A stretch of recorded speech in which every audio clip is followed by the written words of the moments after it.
Start కాలేదు. మీరు last session చూడండి, మేము 10 ఏళ్ళు సభ నడిపితే 10 అంటే 10 గంటలకు ఖచ్చితంగా టెన్షన్గా సభ నడిపాము అధ్యక్ష. సభ సమయపాలన పాటించడం అనేది చాలా ముఖ్యం అధ్యక్ష.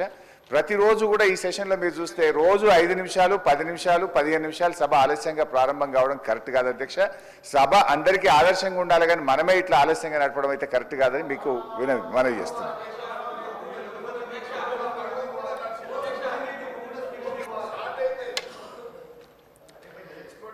రైతు భరోసాపై స్వల్ప వ్యవధి చర్చ. గౌరవ మంత్రి గారు.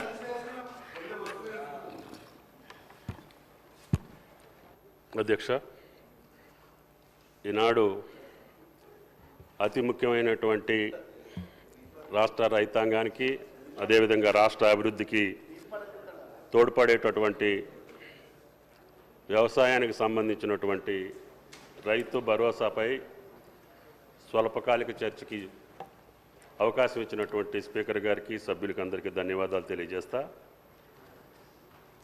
అధ్యక్ష, 18-19 ఆనాటి ప్రభుత్వం రైతు బంధు పథకాన్ని ప్రారంభించింది అధ్యక్ష. ఈ పథకం మొదటగా 4,000 రూపాయలు ఎకరానికి చొప్పున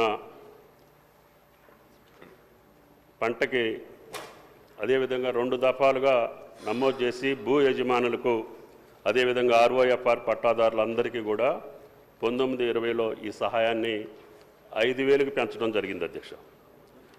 ఈ పథకం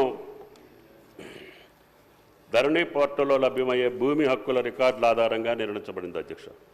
కావున భూమి కలిగిన వారు సాగు చేయకపోయినా ఈ పథకానికి అర్హులయ్యారు అధ్యక్ష. ఈ రైతు బంధు అమలు చేసినటువంటి విధానం వ్యవసాయ శాఖకు లబ్ధిదారుల పేరును మార్చడం లేదా CCLA నుండి అందిన భూమి విస్తీర్ణంలో మార్పు చేయడానికి అనుమతి లేదు అధ్యక్ష. వ్యవసాయ శాఖ పట్టాదారుల బ్యాంక్ ఖాతా వివరాలను సేకరించి రైతు బంధు పోర్టల్ అప్డేట్ చేస్తుంది. ఆ ప్రకారంగా RBI యొక్క ఈక్యుబేర్ ప్లాట్ఫారం ద్వారా భూమి యాజమాన్యం విస్తీర్ణానికి అనుగుణంగా రైతుల బ్యాంక్ ఖాతాలకు నేరుగా ప్రయోజనాలు బదిలీ చేయబడుతున్నాయి అధ్యక్ష.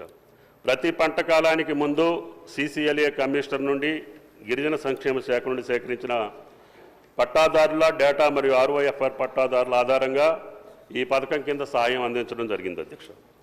ఈ పథకం ప్రారంభం అయినప్పటి నుండి 12 సీజన్లకు గాను 80,000 కోట్ల 453.41 కోట్లు రైతు బంధు కింద రైతులకు విడుదల చేయడం జరిగింది అధ్యక్ష. అయితే 23-24కు సంబంధించినటువంటి సహాయం 7,625.14 కోట్లు మాత్రం మా ప్రభుత్వం చెల్లించింది అధ్యక్ష. 18 వరకు పంటల సర్వే రెవెన్యూ శాఖ ద్వారా జరిగేది అధ్యక్ష. అందులో గ్రామం వారీగా పంట వారీగా విస్తీర్ణాన్ని కంటి అంచనాలతో ఉజ్జాయింపుగా చేసేవారు. 18లో భూమి రికార్డుల డిజిటలైజేషన్ తర్వాత పంటల సర్వే వ్యవసాయ శాఖ బాధ్యతగా మారింది అధ్యక్ష. వానాకాలం 19 నాటికి AEOలు మొబైల్ యాప్ సహాయంతో పంటల నగదు సర్వే ప్రారంభించారు అధ్యక్ష.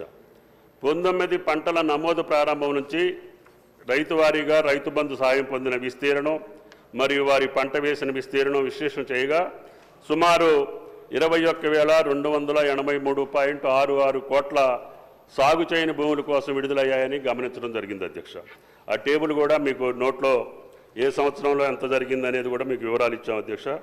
దీనివల్ల రైతు భూమిని సాగు చేస్తే మాత్రమే ప్రయోజనాలు ఇవ్వాలి అధ్యక్ష. GORT నెంబర్ 231 ప్రకారం ఈ పథకం యొక్క ముఖ్య ఉద్దేశం అధ్యక్ష. కానీ దీన్ని స్పష్టంగా పేర్కొన్నప్పటికీ అమల్లో చాలా వ్యత్యాసం కనపడుతుంది అధ్యక్ష. అదేవిధంగా గౌరవ సభ్యుల పరిశీలనార్థం కేంద్ర ప్రభుత్వం అమలు చేస్తున్నటువంటి PM కిసాన్ యోజన కూడా ఈ యొక్క టేబుల్లో మీకు పొందుపరచడం జరిగింది అధ్యక్ష. దీనికోసం ఈ యొక్క విధి విధానాలని రూపకల్పన చేయటం కోసం ఆర్థిక మంత్రి ఆధ్వర్యంలో క్యాబినెట్ గౌరవ ముఖ్యమంత్రి గారి ఆదేశాల మేరకి ఒక సబ్ కమిటీని ఏర్పాటు చేసుకొని దీని యొక్క విధి విధానాలని సక్రమంగా గతంలో మాదిరిగా కాకుండా పకడ్బందీగా రైతులకి సాగు చేసినటువంటి భూములకి ఇచ్చేటటువంటి పద్ధతులు ఏదైనా ఉంటే మీరు పరిశీలన చేయమని చెప్పి సబ్ కమిటీకి ఇవి ఏర్పాటు చేయడం జరిగింది అధ్యక్ష. దాంట్లో భాగంగానే సబ్ కమిటీ రైతు భరోసా పథకం కోసం ప్రమాణాలు మరియు నిబంధనల కోసం అభిప్రాయాలు సేకరించేందుకు రాష్ట్ర వ్యాప్తంగా వివిధ వర్గాలతో వివిధ జిల్లాల్లో సమావేశాలు నిర్వహించాం. అంతేకాకుండా వీడియో కాన్ఫరెన్స్ ద్వారా రైతుల నుంచి ప్రతిపాదిత పథకం గురించి అభిప్రాయాలు సేకరించాం అధ్యక్ష. సహకార సంఘాల నుంచి కూడా ప్రత్యేక సమావేశాలు ఏర్పాటు చేసి వారి యొక్క ఉద్దేశాలను కూడా గమనం